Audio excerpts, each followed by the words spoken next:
रहमान रहीम। क्या हाल है भाई जान। ये लाल पटेला बच्चा है, ये 2 दांत है, अभी 2 दांत है। 4 मन वज़न है इसका। सेल करना है, अगर किसी भाई को लेना हो तो हमारे से रब्ता कर सकता है। ये बच्चा चेक करो, अच्छा साफ़ सुथरा बच्चा है, कोई भी ऐब होगा जिम्मेवारी होगी, कोई ऐब नहीं है भाई यहाँ।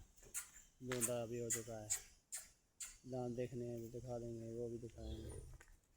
बूंदा है, 2 की गारंटी। बूंदा भी हो चुका है। हम थोड़े थोड़े से निकाल रही है। चल देखो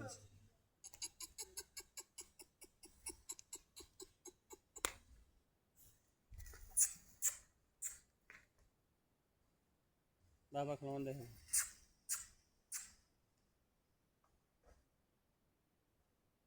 था ठीक है।